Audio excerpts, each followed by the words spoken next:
Hello student, welcome to online classes. मैं संजय कुमार।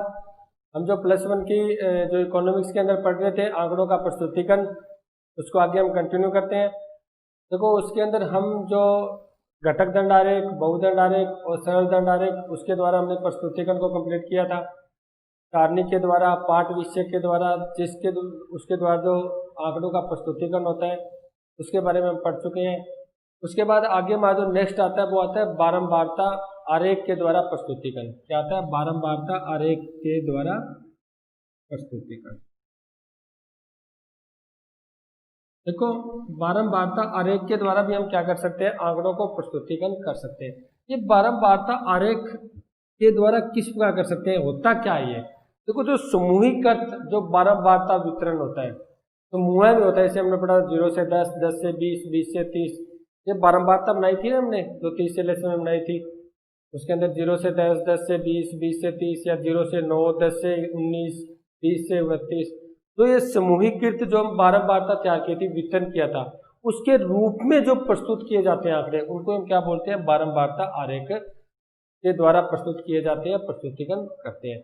यानी समूहीकृत आंकड़ों को, समूहीकृत जो आंकड़े हैं, जो बारंबारता वितरण है, बारंबारता वितरण, समूहीकृत बारंबारता वितरण के रूप में जो प्रस्तुत आंकड़ों को सामान्यतः, यानी जो इसके द्वारा जो आंकड़े होते हैं उसको जो हम सामान्यतः जो प्रस्तुत करते हैं, सामान्यतः प्रस्तुत करते हैं, वो किसके द्वारा करते हैं?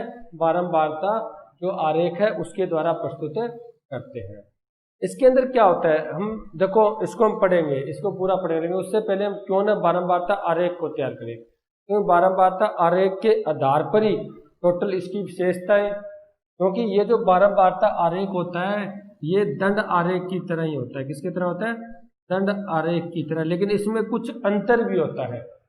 इसमें जैसे हमने दंड आरेख बनाया था ना, सरल दंड आरेख बनाया था, बहुदंड आरेख बनाया था, उसके अनुसार ही होता है, वैसे ही दिखता है ये, लेकिन कुछ ना कुछ अंतर होता है। और वो अंतर आपको तभी पता चलेगा जब हम बारंबारता आरेख को तैयार करेंगे। तो सबसे पहले हम बारंबारता आरेख को तैयार करते हैं, फिर इसके बारे में हम विशेषताएं उनको डिटेल से पढ़ते हैं। तो देखो, बारंबारता आरेख तैयार करने से पहले आपकी बुक्स के अंदर एक टेबल दी हुई है, एक तालिका दी हुई है। सबसे पहले हम उस टेबल को उतारते हैं बोर्ड के ऊपर। उसी टेबल के आधार पर किस प्रकार हम बारंबारता आरेख को तैयार कर सकते हैं वो आपको बताते हैं। सबसे पहले मैं यहाँ पर एक टेबल उतारता हूँ, ठीक है।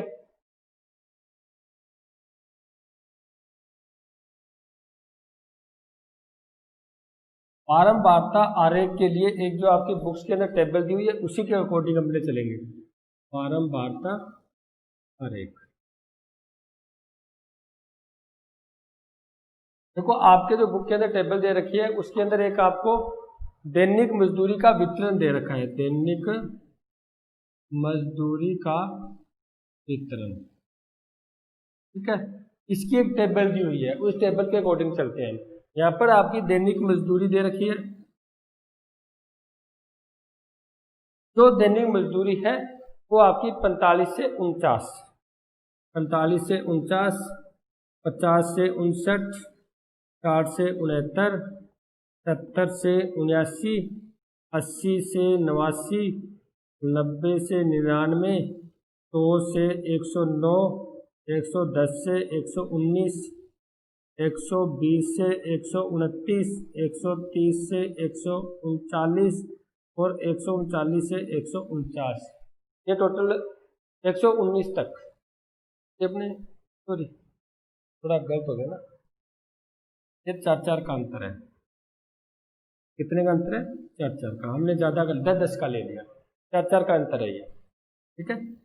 45 से 49, 50 से 54, उसके बाद आएगा आपका 55 से 59, 60 से 64, 65 से 69, 70 से 74 और 75 से 79, 80 से 84, उसके बाद 85 से 89, 90 से 94, उसके बाद आ जाएगा आपका 95 से 99, 100 से 104 और 105 से आपका आ जाएगा 109, 110 से आएगा 114 यानी आपका 114 और उसके बाद 115 से 119 इतने आपके क्या दे रखे हैं आंकड़े, इतने वर्ग दे रखे हैं, यानी एक दैनिक मजदूरी दे रखी है भी। 45 से 49 के मध्य कितने व्यक्ति हैं, वो आ जाएंगे बारंबारता, हमने पढ़ा था ना बारंबारता जो बार बार आती है। और हम क्या पढ़ते हैं, बारंबारता आरेख को ही पढ़ रहे हैं, ठीक है। तो 45 से 49 के बीच में कितने ऐसे मजदूर हैं जिनको 45 से 49 के बीच में मजदूरी मिलती है, तो आपके बुक्स के अंदर दे रखी है कि इतने मजदूर 2 हैं। 50 से 54 के मध्य मिलते हैं वो 3 मजदूर हैं। उसके बाद 5 3 6 5 इसके 3 और 6, उसके बाद आगे दे रखा है आपको 7 12 13 यानी 7 12, एक बार हम टेबल को उतार लेते हैं फिर समझते हैं।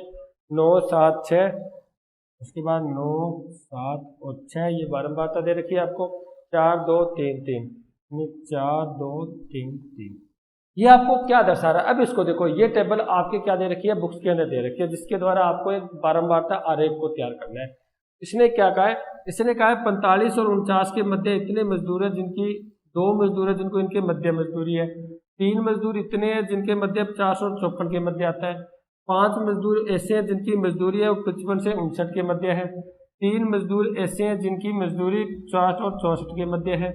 इसको हम लगा लेते हैं ताकि हम जब बनाएंगे, क्योंकि बोर्ड पर लाइनें नहीं है ना, तो आगे पीछे ना हो जाए, तो ना हम बता देते हैं इसको ताकि हमारा बनाने में गलत ना हो, ठीक है भाई। 115 119 के मध्य जिनकी मजदूरी है वो टोटल 3 मजदूर है। इसके अलावा जैसे 13 मजदूर ऐसे हैं जिनकी मजदूरी है वो 80 और 84 के मध्य है। ये तो हम पढ़ चुके हैं, ये हम तीसरे लेसन में कंप्लीट कर चुके हैं। फिर बारंबारता होती है वो क्या होती है, और जो वर्ग होते हैं वो कैसे होते हैं।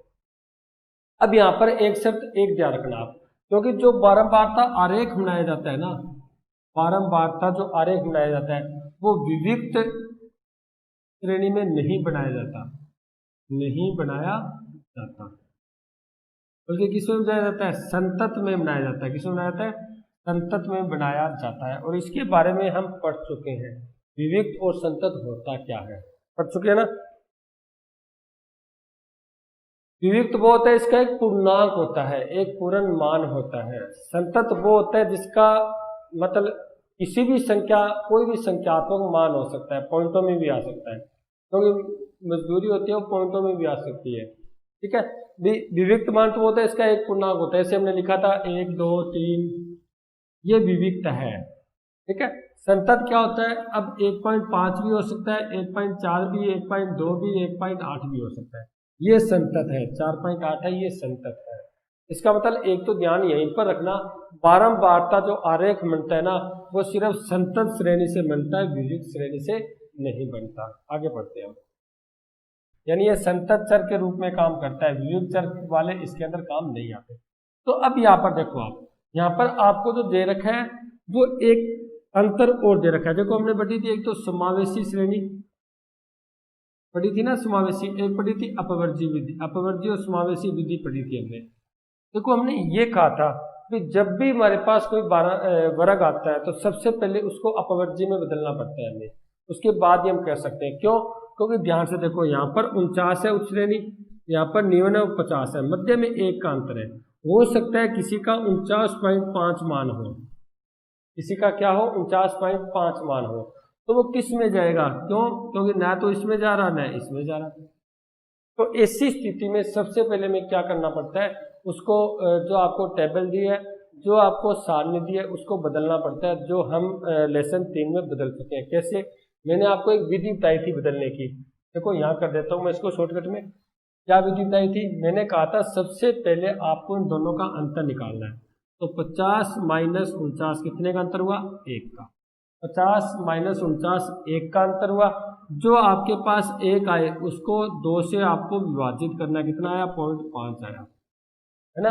ये कर चुके हैं हम। जो आपका दोनों का उच्च श्रेणी और निम्न श्रेणी का जो अंतर आता है ना, पहली का उच्च श्रेणी, अगली जो वर्ग है उसकी निम्न श्रेणी, दोनों का अंतर 1 आया। अब जो अंतर आता है उसको हम क्या कर देते हैं, 2 से विभाजित कर देते हैं।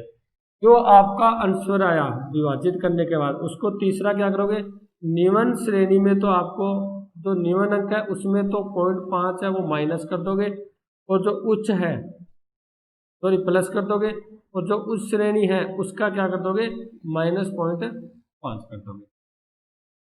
यानी निवन श्रेणी में तो ये क्या आपको, सॉरी ये माइनस होगा, ये प्लस होगा, पहले वाला सही था। एक आपको माइनस करना है, एक आपको प्लस करना है, तो हम कर देते हैं। सबसे पहले इसको वर्ग को क्या करते हैं, दैनिक मजदूरी को।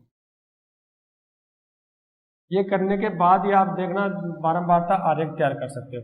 देखो इसमें माइनस करेंगे 45 में तो कितना आएगा, 44.5, क्योंकि 0.5 माइनस कर दिया, और इसमें प्लस कर दें तो कितना आएगा, 49.5।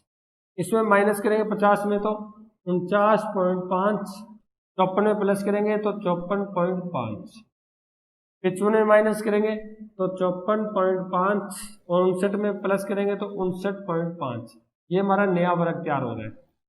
60 में माइनस करेंगे 0.5 तो 59.5, और 64 में प्लस करेंगे तो 64.5।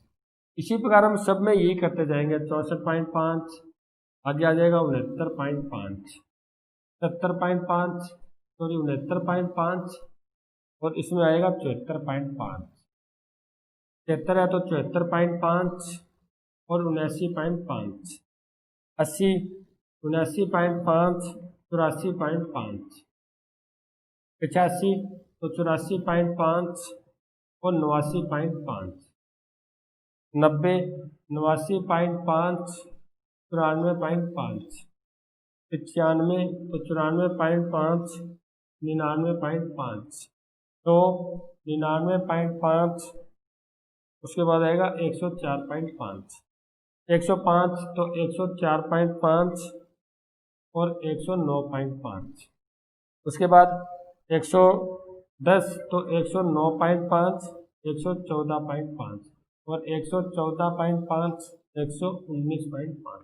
यानी सबसे पहले हमने क्या कर दिया, उसके वर्गों को चेंज कर दिया। पहला काम तो हमें यही करना है ताकि सभी संख्याएं उसके अंदर आ जाए, कोई भी मान, कोई भी आंकड़ा रह ना पाए। अब आपको पता है 2 व्यक्ति ऐसे हैं जिनकी मजदूरी इनके मध्य है, 3 ऐसे हैं इनके मध्य है, 5 ऐसे हैं इनके मध्य है, 3 ऐसे हैं इनके मध्य है। ये इनके मध्य क्या है, मजदूरी है। इस चीज को हम पढ़ चुके हैं। ये इसकी बारंबारता है।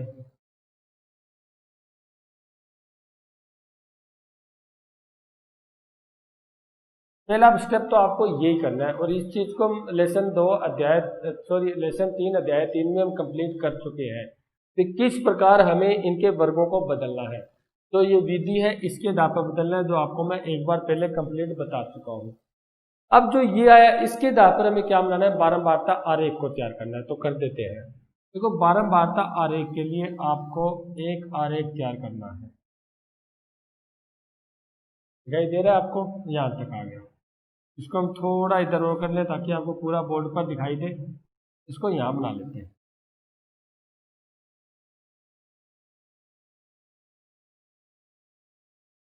देखो ये अपने क्या करें, आंकड़ों का प्रस्तुतिकरण नहीं कर रहे हैं, सिर्फ बारंबारता आरेख के द्वारा, यानी बारंबारता के द्वारा हम आंकड़ों का प्रस्तुतिकरण, जो आपको ये आंकड़े दे रखे हैं, डाटा दे रखे हैं, उनको हम बारंबारता आरेख में लेके आ रहे हैं, और कुछ भी नहीं है। ये शून्य का है, इधर हम ले लेते हैं 2 2 का मान, 2, 4, 6, 8, थोड़ा बड़ा ले लेते हैं ताकि ऊपर तक चला जाए। 2, 4, 6, 8, 10, 12 और 14। ये हमने ले लिया बारंबारता। इस साइड में ओ वाई एक्स पर हम बारंबारता लेंगे, ओ वाई पर ओ एक्स एक्स पर हम लेंगे जो वर्ग अंतराल लेंगे, वर्ग अंतराल जो आधार, क्योंकि आपको पता है ना ये आधार होता है, हमने 9th और 10th में किया था। ये जो त्रिभुज होता है उसका आधार होता है वो नीचे होता है। ये ध्यान रखना, जो आप वर्ग अंतराल ले रहे हो वो आधार के आधार बेस पर लोगे, यानी वो आधार पर होगा, ओ एक्स अक्ष पर होगा, ठीक है, ओ वाई अक्ष पर होगा, वो बारंबारता होगी। अब यहाँ पर ले लेते हैं 44.5 से 49.5।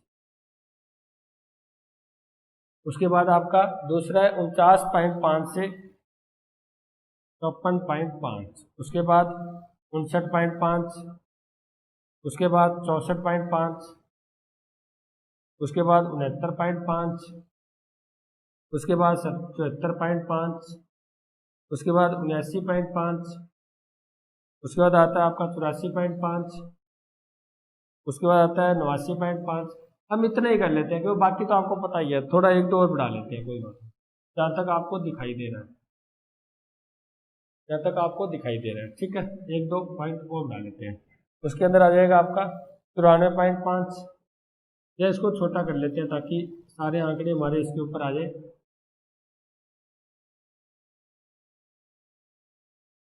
यहाँ से शुरू कर देते हैं 44.5, उसके बाद 49.5, 54.5, 59.5, 64.5, 69.5, 74.5, 79.5, 83.5, 89.5, 94.5, 99.5, 104.5,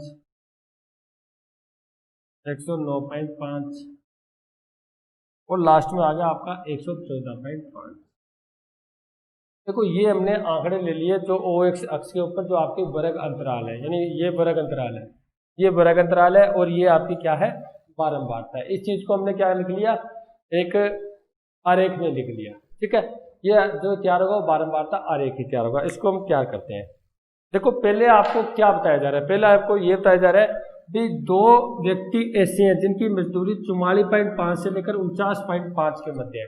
तो 44.5 यहाँ पर है, 49.5 यहाँ है, मजदूर कितने टोटल, तो यानी इसके बराबर, यानी आपका ये पहला आयत तैयार हो गया।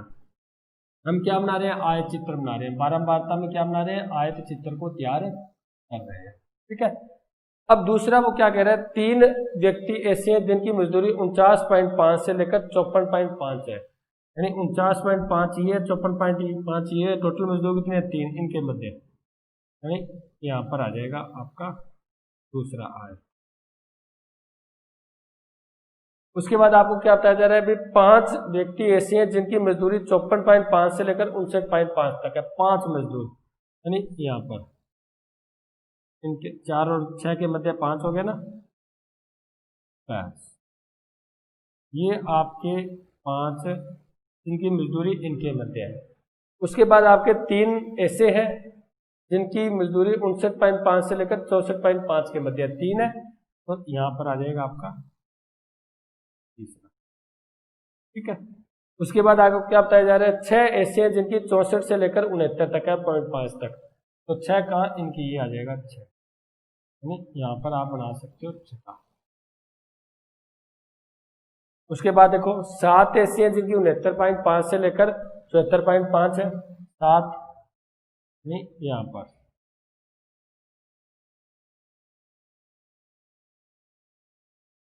उसके बाद क्या बताया जा रहा है, 12 ऐसी हैं जिनकी 74.5 से लेकर 79.5 है, 12 यहाँ पर आ गया। ये आपके आगे थी 12 व्यक्ति जिनकी इनके मध्य मजदूरी पाई जाती है, ठीक है। उसके बाद क्या है, 13 ऐसी हैं जिनकी 79 से लेकर 84.5 तक है, 13 कहाँ है, इनके ये थोड़ा सा ऊपर, यहाँ आ गया आपका 13। उसके बाद आपको क्या बताया जा रहा है, वो 9 ऐसे हैं जिनकी 84.5 से लेकर 89.5 है, 9 कहाँ है, इनके मध्य 8 और 10 के मध्य, यानी यहाँ 9 आ जाएगा। थोड़ा स्केल लेके करोगे ना तो बिल्कुल सीधा बनेगा, ये लाइन है इनके साथ होगी। उसके बाद 7 ऐसे हैं जिनकी 89.5 से लेकर 94.5 है, 7 इनके मध्य,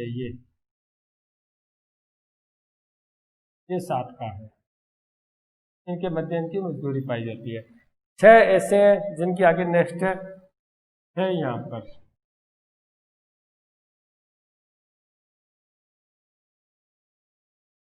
उसके बाद आपको क्या बताया जा रहा है, 4 आपका आ जाएगा यहाँ पर। उसके बाद 2 आपका आ जाएगा यहाँ पर। उसके आगे नेक्स्ट आपके हैं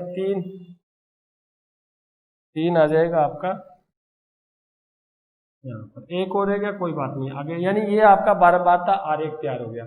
अब इसके अंदर क्या है, देखो ये आपको इसके आधार पर आंकड़े प्रस्तुति हो रहे हैं, 44.5 से लेकर 49.5 के मध्य मजदूरी वाले कितने व्यक्ति, अगर आपसे पूछूंगा 44.5 से लेकर 49.5 के मध्य ऐसे कितने व्यक्ति हैं जिनकी इनकी मध्य मजदूरी पाई जाती है। आप ये देखोगे और देख कर देखो जी, आप बताओगे जी 2 मजदूर ऐसे हैं जिनकी इनकी मध्य मजदूरी पाई जाती है। तभी तो ये कहते हैं संतत श्रेणी में आते हैं, विविक्स जो चर होते हैं उसमें नहीं आते, सिर्फ संतत चर में आते हैं ये।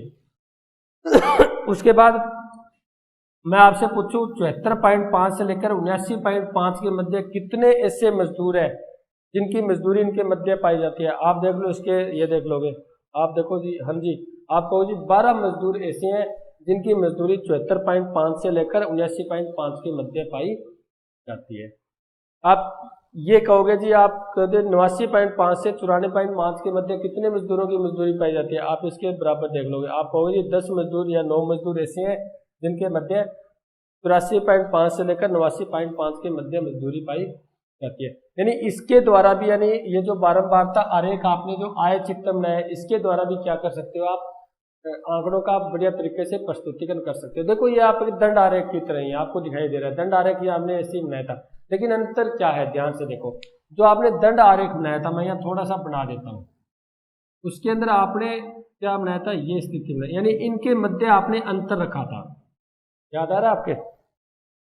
दंड आरेख के मध्य क्या होता है, जब 2 आंकड़े बनाए जाते हैं ना, 2 वृत्त के, तो या इसी प्रकार की कोई आधार बनाए जाते हैं, उसके अंदर क्या होता है, अंतर होता है, लेकिन इसके अंदर अंतर नहीं है, ये आपस में छिपे हुए होते हैं। यानी 2 वर्गों की रेखाएं एक ही होती है, यानी आप ये कह सकते हो इसमें अंतर नहीं पाया जाता। ये टोटल जितने भी आयत हैं वो आपस में जुड़े हुए होते हैं, क्या होते हैं, जुड़े हुए होते हैं। तो आप समझ लोगे। अब इसकी मैंने आपको ये बात कही थी कि दंड आरेख होता है वो इसकी तरह ही होता है, ये बारंबारता जो आरेख होता है वो दंड आरेख की तरह होता है, लेकिन इसमें कुछ अंतर होता है। अंतर पहला एक तो अंतर तो आपको यही समझ आ गया जी। उसके अंदर क्या होता है, 2 जो ये आंकड़े होते हैं या जो आपको जो चिन्ह दिए होते हैं, आयत दिए होते हैं, उनके मध्य अंतर होता है। 2 आयतों के मध्य क्या होता है, अंतर होता है।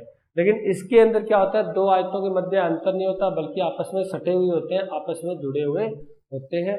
ये है आपकी बारंबारता आरेख, जिसके आधार पर हम क्या निकाल सकते हैं, आंकड़ों का प्रस्तुतिकरण कर सकते हैं, हम आंकड़ों का प्रस्तुतिकरण।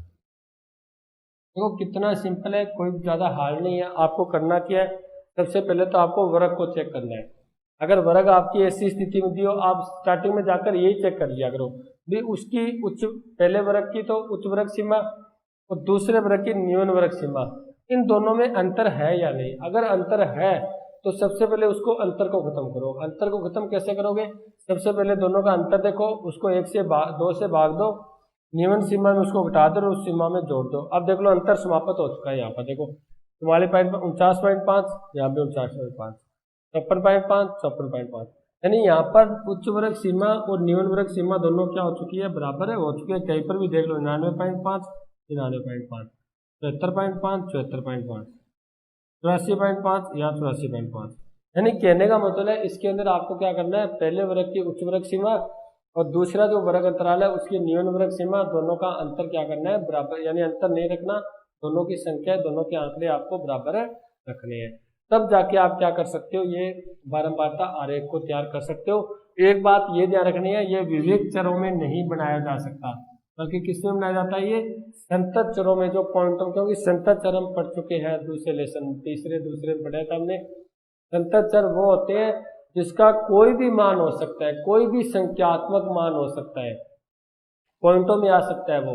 लेकिन विवेक चर वो होते हैं जो पूर्णांक होते हैं। पूर्णांक में तो ये वर्ग बनते ही नहीं है, हमने पढ़े थे, पूर्णांक में वर्ग नहीं बनते, उसमें तो सीधा होता है। जैसे मान लो मैं कह दूँ जी स्कूल में छात्र है वो 30 से लेकर 35 तक, 30 से लेकर 31 तक है, तो या तो 30 होंगे या 31 होंगे, 30.5 हो सकते हैं क्या, क्योंकि कोई भी स्टूडेंट, कोई व्यक्ति आधा नहीं हो सकता, या तो पूरा होगा या नहीं होगा, यानी या तो 30 होगा या 31 होगा, वो तो है विवेक चर। यानी उसको हम 30 और 31 नहीं लिखते, या तो हम 30 लिखेंगे या 31 लिखेंगे, 30 से 31 नहीं लिखेंगे हम। लेकिन यहाँ पर हम क्या लिखेंगे, यहाँ 30 और 31, 30 और 35 का हम वर्ग बना सकते हैं, क्योंकि इसका मान कोई हो, जैसे मार्क्स है हमारा, जो गणित के अंदर मार्क्स है वो कैसे ही आ सकते हैं, 30 भी आ सकता है, 30.5 भी आ सकते हैं, 31 भी आ सकते हैं, 31 भी आ सकते हैं, पॉइंटों में आ सकते हैं वो। तो उसका जो 70 श्रेणी है जिनको हम पॉइंटों में लिख सकते हैं, जिनका कोई भी संख्यात्मक मान हो सकता है, उसी के द्वारा हम क्या बना सकते हैं, बारंबारता आरेख या एक आयत चित्र को बना सकते हैं। ठीक है, यहाँ तक कोई बात अगर आपको पूछनी है तो बोलो आप। यानी हमने आंकड़ों का प्रस्तुतिकरण शुरू किया था, उसके द्वारा हमने दंड आरेख वगैरह सब बना चुके हैं हमने। सरल दंड आरेख, पाठ विषयक, सारणी द्वारा सारणी कैसे बनाई जाती है, उनके टोटल अंग, सारणी के अंग हम पढ़ चुके हैं। ठीक है, सरल दंड आरेख, बहुदंड आरेख, घटक दंड आरेख सब तैयार कर चुके हैं। अब आगे जो आपका टॉपिक आता है बारंबारता जो आरेख के द्वारा जो प्रस्तुतिकरण होता है, उसके अंदर पहला आता है आपका आयत चित्र, यानी आयत चित्र के द्वारा क्या करना, प्रस्तुतिकरण करना। तो ध्यान रखना, आयत चित्र होता है द्विविम प्रक्रिया होती है, ये द्विविम आरेख होता है, ये दो तरफ की बात करता है, ये द्विविम की बात करता है, द्विविम आरेख होता है ये। ठीक है, उसके बाद हम आगे नेक्स्ट पढ़ते हैं। अब इसके बारे में पढ़ लेते हैं। मैंने आपको कहा था पहले हम क्या करते हैं, इसका आरेख क्या करते हैं, फिर पढ़ते हैं। देखो अब इसकी बात करते हैं। सबसे पहले तो आप यही बात करोगे भी जो वर्ग दिया होता है वो किस पर दिया होता है, आधार पर दिया होता है। किस पर दिया होता है, आधार, जो वर्ग अंतराल होता है। और वर्ग अंतराल आधार है वो क्या है, ओ एक्स अक्ष है। क्या है, ओ एक्स अक्ष है। दूसरी बात आप क्या करोगे, जो बारंबारता दी होती है वो ऊर्ध्वाधर पर दी होती है। बारंबारता ऊर्ध्वाधर कौन सा है, ओ वाई अक्ष है। ठीक है, इसके अंदर चौड़ाई होती है वो समान बराबर होती है। चौड़ाई बराबर क्यों है, क्योंकि यहाँ पर वर्ग अंतराल बराबर है। देखो वर्ग अंतराल किसी में देख लो, 45 49 में कितना अंतर है, 4 का, इसमें 4 का, इसमें 4 का। यहाँ देख लो इसमें कितने का अंतर है, 5 का, इसमें कितने का अंतर है, 5 का, इसमें कितने का अंतर है, 5 का, सब में कितने का अंतर है, 5। यानी जब वर्ग अंतराल बराबर है, जब वर्ग अंतराल बराबर है तो इसका मतलब इनकी चौड़ाई तो वर्ग अंतराल ही तो लिखा है मैंने, 44.5 से 49.5, 49.5 से 54.5, इनके मध्य 5 का अंतर होगा, इसके मध्य 5 है, इसके मध्य, यानी सब में 5-5 का अंतर है। इसका मतलब वर्ग अंतराल जब समान है, बराबर है, तो उनकी चौड़ाई भी क्या होगी, बराबर होगी। यानी इसके अंदर चौड़ाई कम ज्यादा नहीं करनी। कहीं आपने हो सकता है कई स्थिति ऐसी आती है जिसके अंदर आपको वर्ग अंतराल समान नहीं रखे जा सकता। हमने पढ़ा था ये 2 स्थितियां ऐसी होती है, एक तो उनका जो वर्ग विस्तार होता है वो बहुत ज्यादा हो, आंकड़ों का विस्तार बहुत ज्यादा हो, जैसे 0 से लेकर लाखों करोड़ों तक। ऐसी स्थिति में भी हम क्या वर्ग अंतराल समान नहीं रख सकते। असमान भी हो सकता है, कहीं पर 5-5 हो जाए, कहीं पर 4-4 हो जाए, कहीं पर 10-10। ऐसी स्थिति में इनकी चौड़ाई अलग अलग हो सकती है, ऐसी स्थिति में इनकी चौड़ाई अलग अलग हो सकती है। लेकिन यहाँ पर जो हमारा वर्ग अंतराल सब में बराबर है, 5-5 का है, तो ऐसी स्थिति में इनकी चौड़ाई आपको क्या रखनी है, समान रखनी है। और ऊंचाई के आधार पर आप इसकी बारंबारता बता सकते हो कि कितनी ऊंचाई के ऊपर आप इधर लेके आओगे तो आपको पता चल जाएगा कि इतने व्यक्ति हैं जो इनके मध्य मजदूरी प्राप्त करते हैं। ठीक है, इससे संबंधित ये जो बातें थी मैं आपको बताता हूँ। उसके बाद नेक्स्ट आपका टॉपिक आता है, इसको मैं क्लियर कर देता हूँ।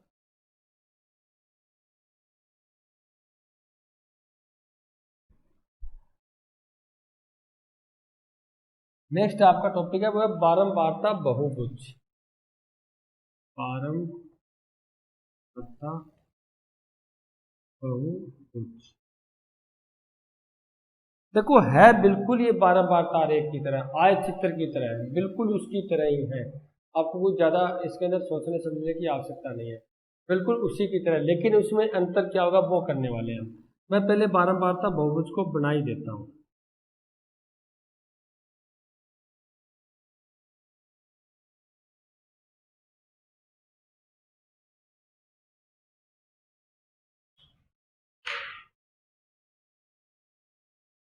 इधर हमने वही लिए थे 2 4 6 8 10 12 और 14। इधर हमने बारंबारता ले ली। इधर आपको वही लेनी है 44.5 से 49.5 से कितना है 54.5, उसके बाद आपका है 59.5, उसके बाद 64. सब में 5-5 जोड़ते चलो 69.5, 74.5, 79.5, 83.5, 89.5, 94.5, उसके बाद आपका आएगा 99.5, 104.5, 109.5, 114.5, ठीक है, ये हमने ले लिया था, वही है बिल्कुल से। आपको इसके अंदर क्या करना है, देखो इसका जब बनाने के बाद इसका हम अर्थ ज्ञात करेंगे। फिर बारंबारता बहुभुज होता क्या है, कुछ नहीं होता, एक लाइन लगानी होती है, होता बिल्कुल आयत चित्र की तरह है, बिल्कुल द्विविमीय प्रक्रिया होती है, ऐसे ही चर होते हैं इसमें। इसमें भी संतत चर का यूज होता है, विविध चर का यूज नहीं होता। इसके अंदर जो आधार में लेते हैं वही वर्ग लेते हैं, वर्ग अंतराल को लेते हैं, बिल्कुल सेम वैसे ही है, सिर्फ और सिर्फ एक लाइन का अंतर है जो आपको बताने वाले हैं। पहले हम इसको क्यों ना एक डायग्राम तैयार करें। देखो दो ऐसे हैं जिनके मध्य मजदूरी इतनी है, उसके बाद तीन ऐसे हैं जिनके मध्य मजदूरी इतनी है, ठीक है, उसके बाद पांच ऐसे हैं जिनके मध्य इतनी मजदूरी है, उसके बाद चार ऐसे हैं जिनके, यानी जो आपको ऐसे बना लेते हैं ताकि हमें पता चल जाए। उसके बाद 64 तक हो गया, 69 का आ जाएगा आपका 9 आ जाएगा यहाँ पर, बस यह 7 है। 73 वाला देखो, 64 से 69 कितना है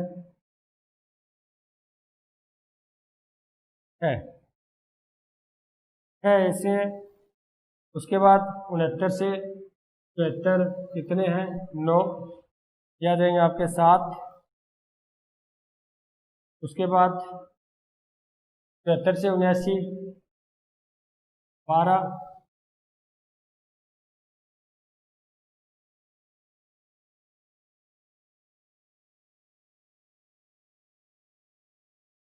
उसके बाद आपके हैं 89 से 83 13,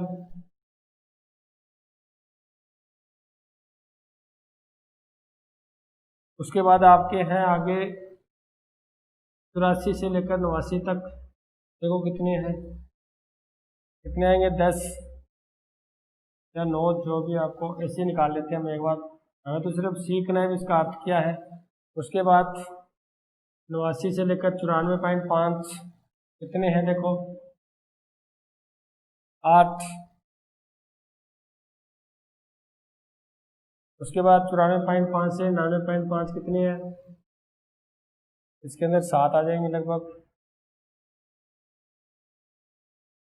उसके बाद आगे नेक्स्ट आपका आता है 99.5 से 104.5 के मध्य आ जाएगा 5। उसके बाद 104.5 से 109.5 में आ जाएगा आपका 3, और आगे आपका क्या आ जाएगा 114.5 से 4। ये जो भी है इसको हम पूरा कर लेते हैं। देखो ये तो हो गया आपका आयत चित्र, बिल्कुल सेम है जैसे हमने पहले बनाया, जैसे हमने पहले टेबल थी वैसे हमने सतत श्रेणी बनाई, सेम बिल्कुल ही वैसे बनाया। अब आगे आपको क्या करना है, इसको मैं अलग कलर से भर देता हूं। जो आपने आयत बनाया उसके सबके मध्य बिंदु ज्ञात कर लो आप, सबके मध्य बिंदु बनाना कैसे वो बता रहा हूं आपको मैं, बारंबारता बहुभुज, सबका मध्य बिंदु देख लो कहां पर है।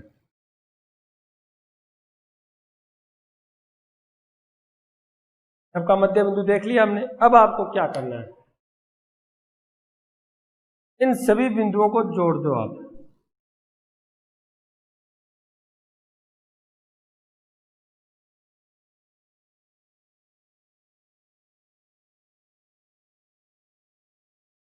देखो हमने पहले क्या किया, पहले एक आयत चित्र बनाया, फिर उसका हमने मध्य बिंदु ज्ञात किया, फिर हमने मध्य बिंदु ज्ञात करके इसको क्या किया, सब बिंदुओं को आपस में जोड़ दिया।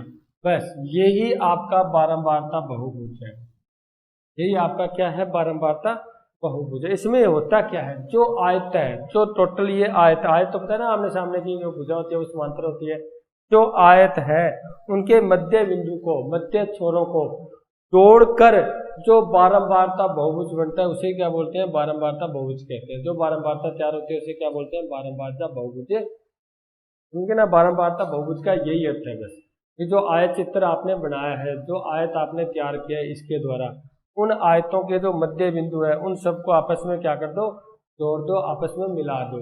जैसे ही आपने मध्य बिंदु को आपस में मिला दिया, इसके द्वारा आपने क्या किया, बारंबारता बहुभुज को आपने क्या किया, तैयार किया। उसके द्वारा एक अंशवर और निकलता है इसके, हम एक अंशवर और निकाल सकते हैं इसकी। देखो तो ये है, इसके अंदर करते हैं, पहले हम इसको पूरा करते हैं। इसके द्वारा हम जो आपका बहुलक है उसको भी तैयार कर सकते हैं, ध्यान रखना। बहुलक, बहुलक को भी बनाया जा सकता है। बहुलक जानते हो? बहुलक, जिसका अधिक से अधिक संख्या है, ज्यादा संख्या है, उसको हम क्या बोलते हैं? बहुलक बोलते हैं। मैं इसको बहुलक बनाने की आपको एक विधि बताता हूँ। अगर ऐसा आपके पास आए तो आप बहुलक कैसे तैयार करोगे? जो आपका सबसे ऊपर है, इन दोनों क्षेत्रों को आपस में मिला दो, इन बिंदुओं को, और इन बिंदुओं को आपस में मिला दो। ठीक है, आपको क्या करना है? सबसे पहले जो आप, क्योंकि बहुलक का अर्थ होता है जो बारंबारता सबसे ज्यादा हो, बहुलक जिसकी संख्या सबसे ज्यादा आ रही हो। आप बहुलक वाले सवाल करेंगे ना, उसके अंदर यही पढ़ेंगे हम, जिसकी बारंबारता सबसे ज्यादा होती है ना, बहुलक उसी वर्ग का आंसर होता है। बारंबारता जिसकी, जैसे मान लो आपने जो अभी टेबल बनाई थी उसमें बारंबारता 13 थी, 13 के सामने वाले वर्ग में आंसर आएगा हमेशा। ये बहुलक का ही एक तरीका है। जैसे हम बहुलक करेंगे उसके अंदर देखना, इसके अंदर सबसे ज्यादा जिसकी बारंबारता होगी उसका आंसर आएगा, वो उसी वर्ग के अंदर ही आएगा, उससे बाहर नहीं आएगा। तो हम क्या करते हैं, इन दोनों बिंदुओं को आपस में मिलाते हैं। इन बिंदुओं का जो आपका यहाँ पर कटा है, इसको बिल्कुल सीधी लाइन में ले लो। ठीक है, जो आपका यहाँ पर काट दिया गया, जो आपस में काटता है, इसको बिल्कुल सीधी लाइन ले लो। जहां पर ये लाइन मिलेगी, यहाँ लाइन लगभग 80.6 या 80.5 के पास मिलती है, तो 80.6 है वो आपका क्या है? बहुलक है। इसके आधार पर आप क्या निकाल सकते हो? आंसर निकाल सकते हो। समझ गए बात? यानी एक आयत चित्र के द्वारा आप बहुलक का भी ज्ञात कर सकते हो। ये तो आपका हो गया आयत चित्र, जो संतर श्रेणी, संतर चर के अंदर है। ये आ गया आपका बारंबारता बहुभुज, ये तो बिल्कुल ही सिंपल है। जो आपने आयत चित्र बनाया है उसका मध्य बिंदु निकालो, और मध्य बिंदु के अंदर जो आप रेखाएं मिलाओगे, जो बिंदु आपस में मिला दोगे, उसे हम क्या बोलते हैं? जो आपका बारंबारता बहुभुज कहा जाता है। ठीक है डियर स्टूडेंट, इसके आगे अभी तक और करने वाले हैं हम कुछ तोरण वगैरह, और भी हम कुछ डायग्राम बनाएंगे, बारंबारता आरेख को क्या करेंगे, लेकिन वो हम नेक्स्ट वीडियो में करेंगे। यहाँ तक तो आपको यही याद करना है, बारंबारता आरेख कैसे बनता है, आयत चित्र कैसे बनता है बारंबारता आरेख में, और ये बारंबारता बहुभुज कैसे तैयार करते हैं। तोरण भी आगे एक आपका टॉपिक है, इसी के अंदर बारंबारता आरेख में आएगा, उसको भी बनाएंगे। उसके द्वारा देखो, इसके द्वारा हमने बहुलक ज्ञात किया, तोरण के द्वारा हम क्या करेंगे? माध्यिका ज्ञात करेंगे। ठीक है, वैसे आगे सवाल भी आएंगे। ये तो सिर्फ आपके आंकड़ों का प्रस्तुतिकरण दिया जा रहा है, इसी प्रस्तुतिकरण के द्वारा हम क्या कर सकते हैं? बहुलक को ज्ञात कर सकते हैं। आज की क्लास यहीं तक। Thank you.